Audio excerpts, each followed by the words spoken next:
it is 60 degrees out, and it was sunny up until a few minutes ago, and I decided, that's not on my nose.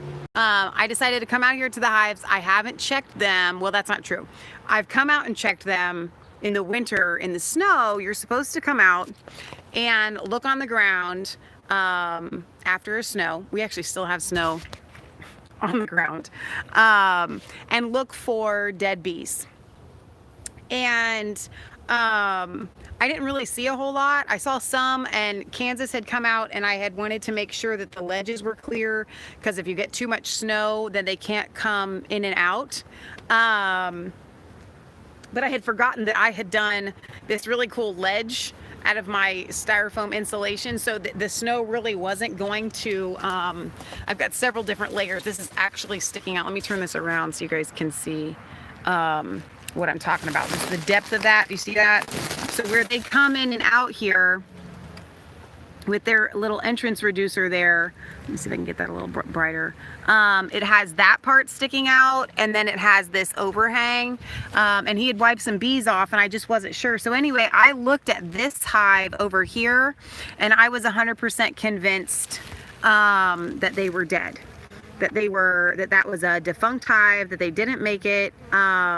This is actually a dead bee hanging here. Sorry, little lady. So you see what these bees right here are doing? Right there. I'm gonna take a guess that they're actually getting resin from that wood. The resin is what they use to make their propolis. So that's a little interesting thing here. And then we look like we've got some sort of interaction going on between those two right there. I'm not really sure. It looks like they're getting resin out of the wood as well. So I want to tell you a little bit about what I did today coming out here to check on these guys or girls. Here's another little dead bee. And that's okay. Like you see down here, do you see all those dead bees? That's supposed to be there. If you look closely, those are all dead bees. You want the dead bees. It's not that you want them, it's just a matter of, they're not even supposed to, in the summer, they live 6 weeks, right? And they live longer because they're not flying over the winter, but they go into winter with a lot more bees than they come out of winter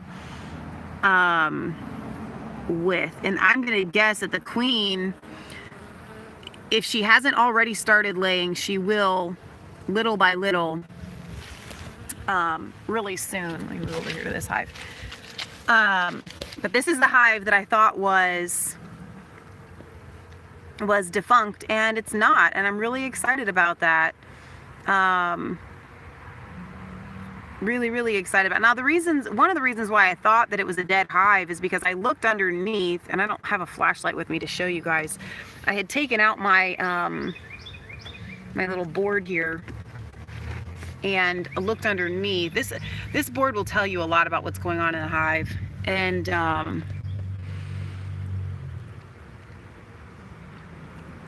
sorry, I'm just looking. I hadn't taken this out yet today.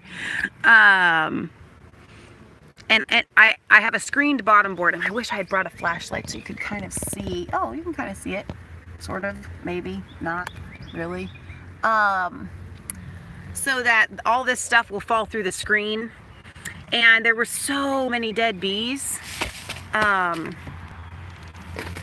So many dead bees under there, and I thought they should be pulling those out, and they just weren't. So praise God, I was really excited. I was planning on oh geez, we got fights going on. I was planning on coming out here today anyway to check on them, because I knew that the weather was going to be nice, but I had some other things I needed to get to outside. And all of a sudden, here comes, sorry, I'm doing something. I've got this area with all the snow. It's got a lot of, let me turn the camera around. It's got a lot of water around it. And so I'm just using this hoe to pull it towards the creek. I actually raised up my hives one layer to get them away from, it's just the creek there. I just don't like standing water underneath my hive. That makes me, I don't like that at all. Moisture is one of the biggest killers of a hive in winter. They say wet bees are dead bees, and that's a fact. Let me push this back a little bit. Come on, there we go. So anyhow, came out, and I'm really excited because I still have 2 hives. I was gonna go inside and tell my family, well, I've got good news and bad news, because I was really upset when I thought I had lost this other hive. I don't really need this one right now. I was really, really, really upset over winter. I'm gonna set you guys down. Thinking that I had lost that hive a few weeks ago with the big snow. And so to come out here and find that they're not dead is excellent, excellent news. But the hive that I thought that I had lost is a hive that Kansas and I got as what we would normally call a cutout. It wasn't a cutout. That cutout is when you go to somebody's home and the bees are in the walls or somewhere, and you have to like cut out the wall to get them. And cut out the comb and stuff like that. So I guess we could still call it a cutout. But anyway, a friend of ours had these wild honeybees underneath of I don't even know what you call it, a shed on stilts. And so we went and we cut it out and we put it in our frames. And we saved those bees, and they did excellent this past season. And the season before that, they came out, but they came out of winter in what we call a nuke. It had 5 frames. These have 10 across, and then several hives bodies on top, and or hive boxes, I should say. So anyway, they did really great, but they're mean. Redneck said, you should get some of those Africanized killer bees. Well, I don't know what these bees have in them, but they're not nice to me. And so I wasn't that upset that I lost. I was really, really, really upset. But if it had to be any, either one of them, I was glad that it was that one. And so I was going to go back inside and tell my family, like, I've got good news and bad news. The good news is that extra hive made it. The bad news is they're still mean. But I'll take it. I'll take it because mean bees still produce honey. And because they are wild bees, feral bees is what we call them, they do winter well. So I was kind of surprised. And I was thinking it was beekeeper error somehow that made me lose that hive. I didn't think that it was because they would do better. They would do really well on their own. But this hive right here, and I've mentioned this to you guys before, is a colony of Saskatraz honeybees, and they're becoming increasingly popular. I've got a video, I think it's on Resistance Chicks. I know it was on Mass Faith 3, even though that's gone. But I think Patriot Gallery uploaded it to Resistance Chicks for us anyway, about the Saskatraz. It's literally spelled phonetically, S-A-S-K-A-T-R-A-Z, Saskatraz. And they are just great. They're bred to get rid of the mites. They're bred to winter well. They're bred to come out of winter well. They are they're bred to kill the hive beetles. I mean, they just have so many top qualities about them. I'm really, really excited about them. So I would have been devastated if I had lost this hive. But I want to tell you guys something.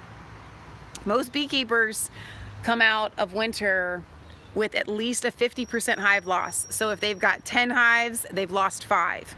And so for us to come out of winter with 100% hives, even though I only have 2 this year, is really great. Now last year I lost 3 hives and came out of winter with 2. That was beekeeper error, I believe.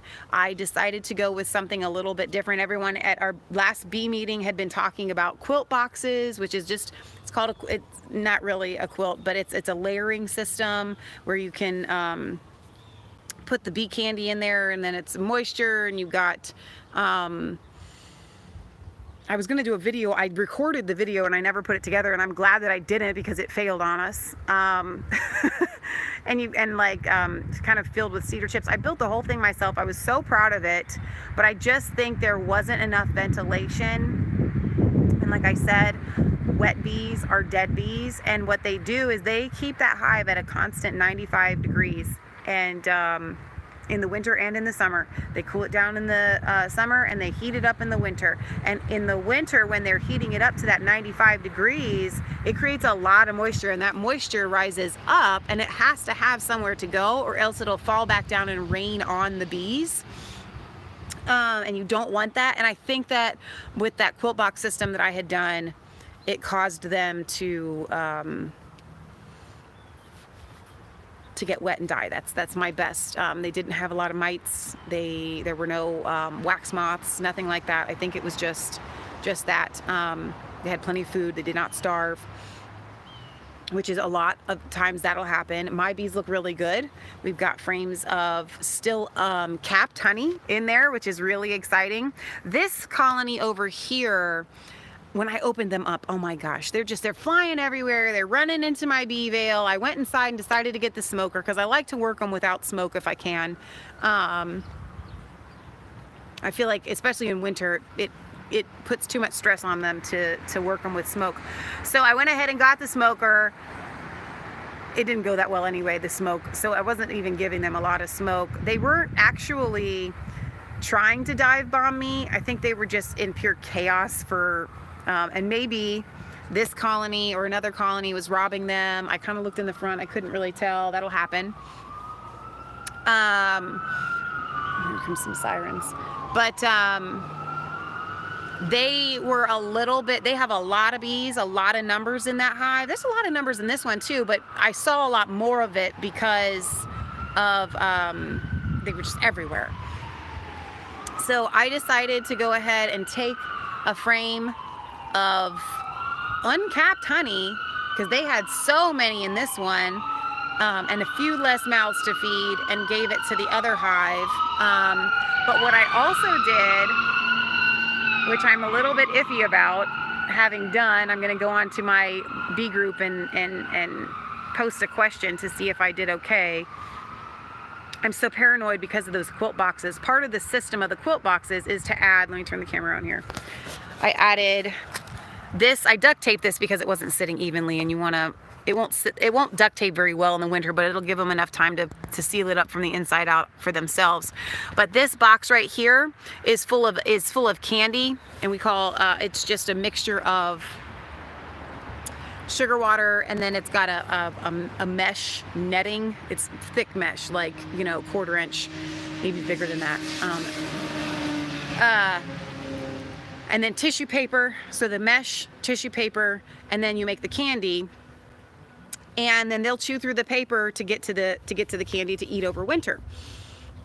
Well, that was part of the system that they died under, but they didn't die because of the candy. But I just made sure that it had a big wide gap so that the moisture could get through it. And then there's one of these I actually have in my pocket. This is a spacer. That's propolis all on it. The bees have done that. It's not dirt, it's bee propolis. It's resin from trees. The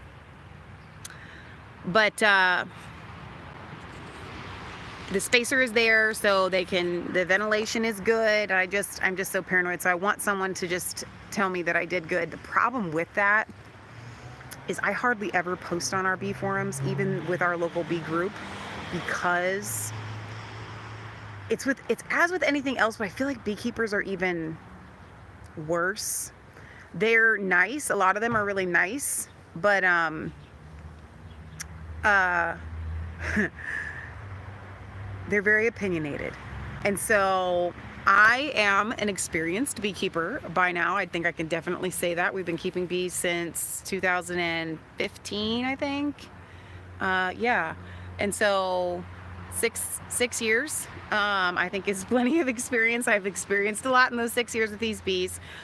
But they'll treat you like, if you ask any kind of question, they treat you like it's your first year. And so it knocks my pride down a little bit, because I want to be like, I know what I'm doing. I don't know about this specific method. Okay, guys? I look really pale out here in this lighting. I promise you, I get enough sun.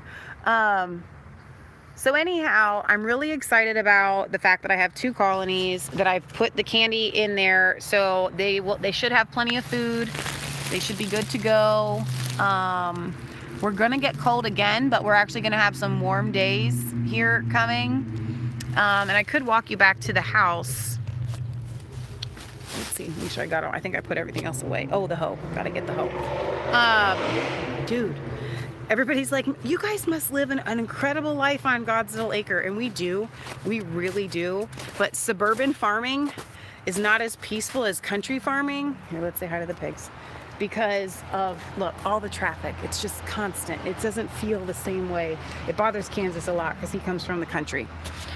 Let's say hi to the napping lazy bums. Oh my gosh. Hi, you napping lazy bums. Hi. Hi, you. So, guys, also, while we're here, let's talk turkey. We are, listen, Oliver, chill, dude. He wants a snack. I love these guys. Look, that's a chicken that must have been standing on here and pooped on this pig. It's not a joke. That's really what that is. The pig sounds like a Harley. Yes, Oliver is special. So, I see you too. I see you too. You guys are so cute. All right. Sending bacon in the mail. That's right. Oh, I woke them up from their nap. So anyway, Oliver, chill it. Dial it down. We're going to butcher pigs here soon. And we've got 2 girls up at the other pen. And we've got these 3 down here. And we're trying to make our decision as far as whether to do this pen or the other ones. And we have a million reasons why it would be more beneficial to do each pen. So when you lay out the pros and cons, they come out about even. I think we have decided to go ahead and do the other pen. And so I think these ones are going to be the ones that get to stay around for a while. But we're still praying about it. And that's something worth talking about. Oh, Susie's wondering where I'm at. I'm coming. Watch out. Susie here is blind, but not because she's blind, but because, let me show you. I think I might have mentioned this to you guys before. Her eyes are too fat. She can't see out of them. Stop it. I don't have any food. Oliver. And then, okay. So anyway, we're hoping, one of our hopes is that, and she's not too fat. She's just pig size. She's just right. It's just the breed. Okay, you just calm down. Somebody's laying on a grapefruit. So we're hoping if she gets up and starts moving, we'll open up both pens. Right now, both the pens are not connected. And so if we butcher the other pen, they don't get along with these pigs. So if we butcher the other pen, well, whichever pen that we butcher, the other pigs are going to get more exercise. So we're hoping if she gets more exercise, she might lose some of the fat around the eyes. So we'll just have to see. That's one of the main ideas. We love this pen. Even Oliver, Mr. Harley, I'm going to tell Leah that you said he sounds like a Harley, because he does. And he's more ornery. This pen is a lot more work because of Oliver, because he's just so ornery. And all of them like to use the restroom inside, whereas the other girls go to the restroom outside. The other girls, you're leaving me, really? Susie here, look, she's just being silly. The other girls are a lot easier to take care of because they don't eat as much and they're not as crazy and destructive, and they don't require afternoon snacks and stuff.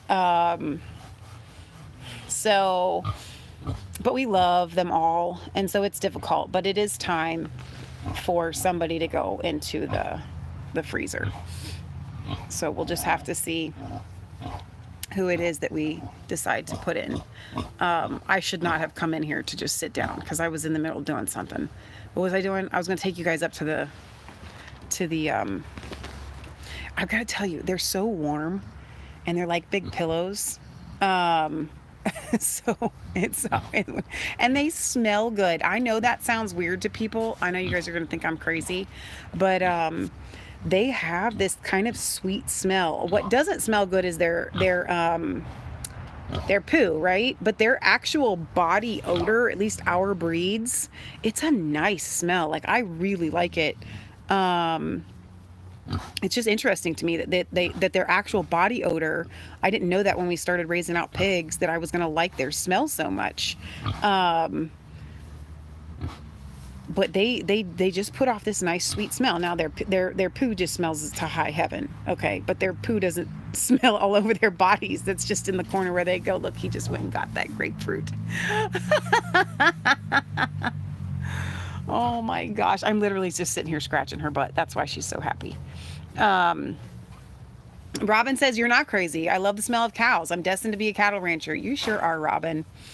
I guess I should have changed the title of the video to checking on the bees and then Michelle hanging out with the pigs, because that's what this video is. Mom, we do not need somebody to do that. Patriot Geller says, we need someone who wants to butcher 3 pigs, process them, cut them into meat cuts, and take them home. We are doing the other 2 in a few days. It's a lot of work to do in one day. We are keeping these pigs, these 3 right here, until it's time for them to go. And then we're going to start with fresh stock. But it is, I mean, she's not wrong. Mom, you're not wrong. But I'm not quite ready to say goodbye to everybody just yet. Are you serious, Susie? She's so big. She's such a big girl. I love this pig, but she's blind. And so that's rough. Especially when it's not a real blindness. It's it's just from her eyebrows being too full of fat. But we love this breed. We're partial to it. Jeff Fred says, I used to live next to a cow farm. There were lots of flies in the neighborhood. I'll tell you what we do. We have, that's one right there, but we make fly traps and they work really well. And I buy some too. So if you use meat and use the right, we're actually not brave enough to feed the larva to our chickens yet. I just think it's disgusting. It's not brave. It's just, I just think it's disgusting. She is such a big pig and she's a good mommy. But Mom's right. Anyway, Mom is right. We are going to butcher all 5 of them at some point. It's just a matter of which ones to do first, because it's a lot of work and we don't have the freezer space. Plus, we're getting a half of a cow from a local farmer here shortly. We're actually getting the whole cow, but we're splitting half of it with friends. They're going to take half and we're going to take half. So we need the freezer space. Thanks. My foot rest just left.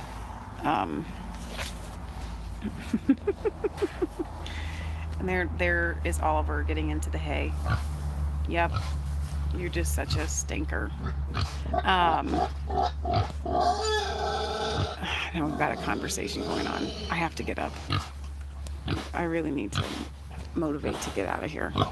The problem is we used to come out here in the winter a lot, and this winter I haven't. So now that I'm here, I feel I just want to stick around. Here comes Mini-Me. I guess Leah brought in a bunch of citrus, which they used to not eat. And that's the cool thing about this pen. These guys eat a lot of the stuff that the other pen is way too picky. Isn't Mini-Me just the cutest? Don't you just love that face? Oh, Anglo-Saxon says, I'm a butcher. I'd do it for free if I lived by you. Oh, you're awesome. It's just, for us, it's just so much work. To do 2 is a lot of work. To do 5 is just, ugh. And then, looks like Nancy. And then look at them just eating the hay. They eat the hay. Isn't that awesome? The freezer space is what we're struggling with right now. Mini-Me, you're so cute. You gotta know we're not doing that one first. Isn't he just so cute? And I love him. Listen to that chewing. Yeah. We've got Oliver over there scratching. I literally have to get up out of this nice, warm, comfy hay. Ugh. And finish this video. Susie just decided to lay down. She's a biggin. She's a biggin. Pigs pretty much have to be cured and smoked. Ours, we only cure and smoke the bacon and the ham. All right, I love you guys. We make pork chops. We make, my bee thing is getting stuck on here. Come on. Stir fry. We keep the ribs. We just had ribs the other night. Ooh, so good. Let's see. I'm making myself hungry. Chickens are about. Let me turn the video around. Everything just looks kind of sloppy because it's the snow just melted and stuff like that. But hi, chicken. Now they think I'm chasing them. I don't remember what I was talking. Oh, ribs. Yeah. Let's see. What else do we eat? Come on, now I'm hungry, says Tying Agreement. I'm struggling to carry all this with my one hand and do the video at the same time. I need to put this whole away. What else do we make? A lot of sausage. We use that sausage as ground beef a lot because we don't always have beef. We raise a ton of pigs. I'm really excited about getting this half a cow. We get some of our spent cows from the herd share from the Richardsons, but that's just ground beef. But what I'm looking forward to are like steaks. But I'll tell you what, here's the cool thing about the kuni meat is that it's a red meat, and our steaks, the steaks that we get from the Coonies tastes like beef. It really does, like delicious, like a delicious steak. It's crazy. It's crazy, actually. So when we get more pigs, we will be sticking with that breed for sure. Kansas has been keeping and staying on top of the fire of late, which has been great because it's been so cold. What else? Oh, I know. I was going to take you up to the deck and show you. When I started out today and I saw the bees flying around, I was super excited because I knew that meant at least one of my hives had made it through the winter. And then I was like, I need to put out some sugar water for them. So I came upstairs to make sugar water, and I found there was a ton of them flying around the deck here up top. And I didn't realize that they were flying up here because I had I don't know how these frames ended up here, but they have sugar water on them. See all that? So they were eating that. So I went ahead and made up my sugar water thing here. This is a gravity thing. There's one that found it. And it'll just gravity as it needs to. And then I put all this around here so that if anything, as the sugar water leaks out, they don't get trapped in it. Does that make sense? Because they'll get stuck and then drown and die, which is bad. So anyhow, I don't know what else I have to show from. I didn't go to the other pen, but the girls are in that pen. We were just in that pen down there.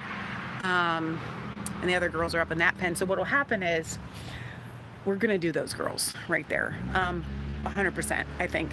We're going to butcher them. And then there's, I don't know if you can see it, but there's a line of pallets that go all the way back to right about where my finger is pointing. And it's stopped right there. So the girls can walk that line all the way to there. And it's like a chute. It's like a pig chute almost. But once we butcher at least one pen, we can open it up, and that's why I think that Susie will get a lot more exercise because she'll be able to travel all the way through the chute to this pen and back and get a lot of movement. And so we're hoping that that'll work out. So here's the this garden here, that's kind of composty stuff down there, some tomatoes there. So fairly soon we'll be able to even put some of the cold weather crops out here in the, it's a garden, but it's a grape arbor. So we grow plants around the grape arbor, and we got grapes this year. And there's the greenhouse. I think Patriot Gallery has some stuff in there growing as we speak. So that's the beautiful 60-degree day. Uncle Jack came out and he goes, can you, it was like 1 o'clock. He goes, can you believe it? And I said, what? And he's like, the weather. I was like, oh yeah, you're right. No, I can't believe it, actually. It's just insane. It's totally crazy that we just had those bitter, bitter cold temperatures and then 60 degrees today. So I hope you guys have enjoyed this little I literally just on a whim was like, oh, I'm out here with the bees. I should do a video for you guys, especially since we're, I guess, sort of okay with doing at least God church videos, Bible studies, or homesteading videos on resistance chicks. Patriot Gallery, let me see what you said there in the comment section. Coonies only get to around 350 to 400 pounds. Other pigs can get up to 1,000 pounds. You're absolutely right about that. They're a smaller breed, but they're still big. 350 to 400 pounds is a big pig. The last pig that we did, I don't remember how much we got off of it cut-wise, but I thought to myself, so hanging weight on this pig would have been like 400 pounds. It was a big one. I think that was Harold or Benny, one of those two. So anyway, I hope you guys have enjoyed the tour. I know I did. I'm glad that it's been nice. I'm gonna, I got a couple other things I need to finish up before I go inside. And it's gonna rain. So I think the rain's gonna wash away any remaining bits of snow that we have out here. But that's okay. It feels like spring. I think spring is in the air, right? Chickens are still out there destroying the backyard, but Leah put down some grass seed, so that'll be ready to go.